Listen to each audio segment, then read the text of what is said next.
السلام علیکم ورحمۃ اللہ وبرکاتہ۔ امید ہے انشاءاللہ آپ سب لوگ خیریت سے ہوں گے۔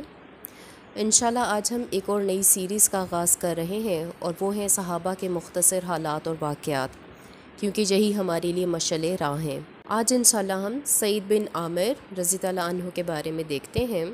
یہ صحابی رسول صلی اللہ علیہ وآلہ وسلم ہے اور ان کا تعلق قریش سے تھا۔ غزوہ خیبر سے کچھ عرصہ قبل دائرہ اسلام میں داخل ہوئے اور اس کے بعد تمام غزوات میں نبی صلی اللہ علیہ وسلم کے ہم رکاب رہے۔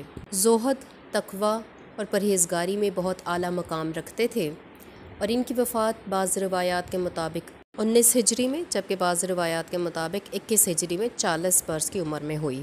حضرت عمر رضی اللہ عنہ نے اپنے دور خلافت میں عباس بن غنم کی وفات کے بعد ان کو حمص کا امیر مقرر فرمایا۔ ایک مرتبہ امیر المؤمنین حضرت عمر فاروق رضی اللہ عنہ نے شام کا دورہ فرمایا اور حمص تشریف لائے۔ آپ نے وہاں کے وزیر خزانہ سے غریب اور محتاجوں کی فہرست طلب کی تاکہ ان کی ضروریات پوری کرنے کا بندوبست کر سکیں۔ فہرست تیار ہو کر ان کے پاس لائی گئی تو آپ ایک نام پڑھ کر حیرت سے چونک اٹھے۔ سعید بن عامر۔ سعید بن عامر کون ہے؟ امیر المؤمنین نے پوچھا۔ جواب دیا گیا کہ وہ ہمارے امیر یعنی کہ گورنر ہیں۔ حضرت عمر فاروق کا خدشہ درست نکلا، مگر ان کی حیرت ابھی باقی تھی کہ کیا تمہارا امیر غریب آدمی ہے؟ انہوں نے پوچھا۔ جی ہاں باخدا، ان پر ایسے بھی دن آتے ہیں کہ ان کے گھر میں آگ تک نہیں جلتی، لوگوں نے جواب دیا۔ حضرت عمر نے دریافت کیا کہ وہ اس وظیفے کا کیا کرتے ہیں جو گورنر کی حیثیت سے ان کو ملتا ہے، تو ان کو بتایا گیا کہ وہ اسے محتاجوں اور حاجت مندوں میں تقسیم کر دیتے ہیں۔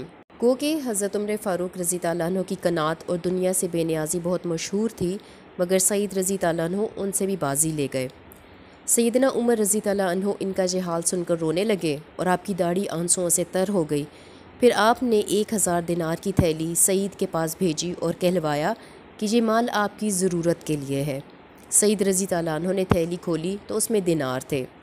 جلدی سے تھیلی ایک طرف ڈال دی، اس کے ساتھ ہی ان کی زبان سے یہ الفاظ جاری ہو گئے، انا للہ و انا الیہ راجعون۔ گویا آپ پر ایک بہت بڑی مصیبت نازل ہوئی ہے۔ گھر کے اندر اہلیہ کے کانوں میں یہ آواز پڑی تو وہ خوف زدہ ہو گئیں۔ تیزی سے ان کے پاس آئی اور پوچھا کہ کیا ہوا، کیا امیر المومنین وفات پا گئے؟ نہیں، بلکہ اس سے بھی بڑی مصیبت آن پڑی۔ سعید نے جواب دیا، کیا مسلمانوں کو کفار کے مقابلے میں شکست ہوئی ہے؟ نہیں، بلکہ اس سے بھی بڑی مصیبت نے آ لیا ہے۔ تو اس سے بڑی مصیبت اور کیا ہو سکتی ہے؟ اہلیہ نے حیرت سے سوال کیا۔ دنیا میری آخرت تباہ کرنے کو میرے پاس آ گئی ہے اور فتنہ یعنی کہ دولت میرے گھر میں داخل ہو گیا ہے۔ اہلیہ نے مشورہ دیا تو اس سے نجات حاصل کر لیں۔ سعید رضی اللہ عنہ نے دینار کی تھیلی ایک کونے میں رکھی اور خود نماز کے لیے کھڑے ہو گئے۔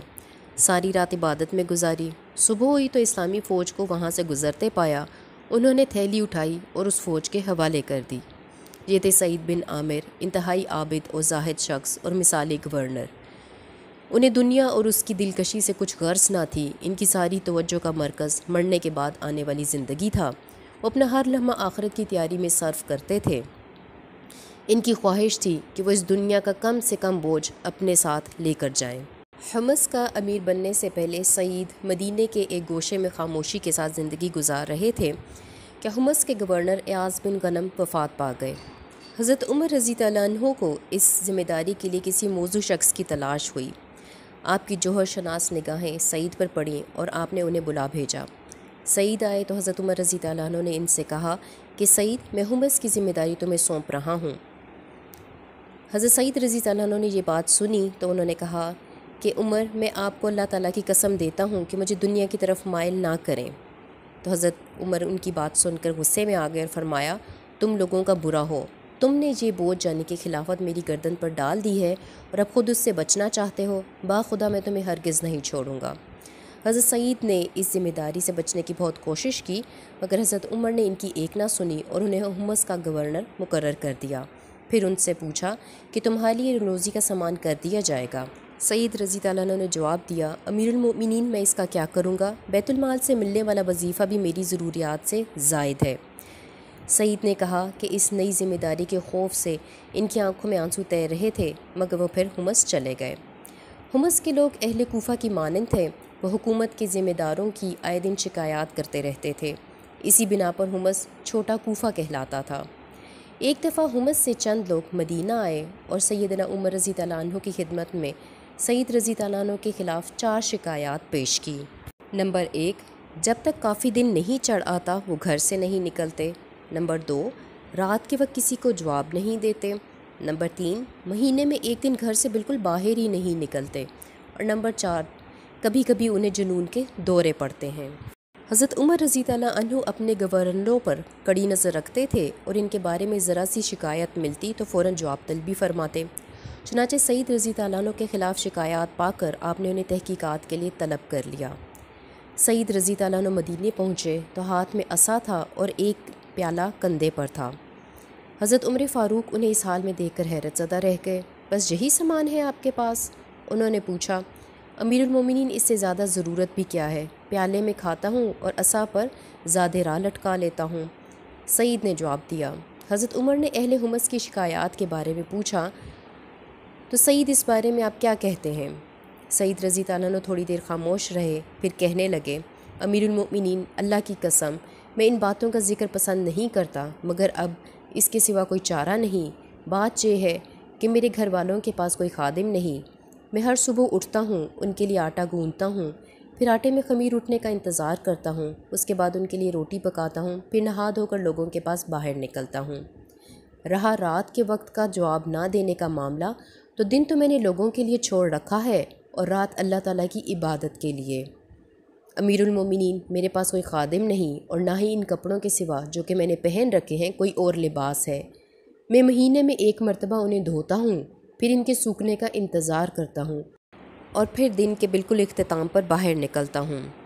اور امیر المومنین، مجھے جنون کی شکایت نہیں، ہاں البتہ کبھی کبھار غشی کا دورہ پڑ جاتا ہے، اور اس کی وجہ یہ ہے کہ میں نے خبیب بن عدی رضی اللہ عنہ کا قتل ہوتے دیکھا تھا اور ان دنوں میں مشرک تھا۔ قریش ان کے اعضاء کاٹتے جاتے اور کہتے جاتے، کیا تمہارا دل نہیں چاہتا کہ تمہاری جگہ محمد صلی اللہ علیہ وسلم ہوتے؟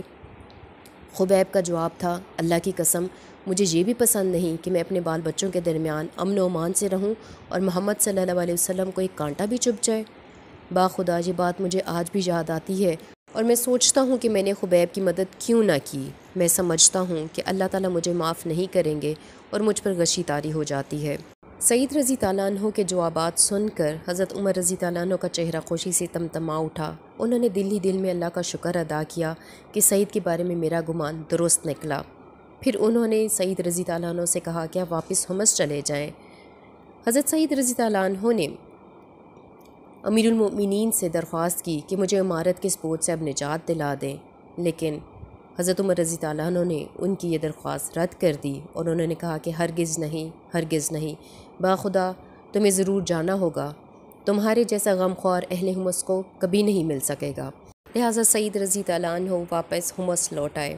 ایک مرتبہ انہوں نے اپنی اہلیہ سے کہا کہ مفلس مہاجر امیروں سے 40 برس پہلے جنت میں داخل ہوں گے۔ باخدا مجھے یہ پسند نہیں کہ میرے پاس سرخ اونٹ ہوں اور میں ان کی وجہ سے جنت میں داخل ہونے والے پہلے گروہ میں شامل ہونے سے محروم ہو جاؤں۔ یہ تھے حضرت سعید بن عامر رضی اللہ عنہ کے مختصر حالات زندگی۔ اللہ تعالیٰ سے دعا ہے کہ اللہ تعالیٰ ہمیں اور ہماری آنے والی نسلوں کو حضرت سعید رضی اللہ عنہ جیسا زہد و تقویٰ عنایت فرمائے۔ آمین ثم آمین۔ جزاکم اللہ خیر۔ اللہم اغفر لی وللمؤمنین والمؤمنات والمسلمین والمسلمات۔ السلام علیکم ورحمۃ اللہ وبرکاتہ۔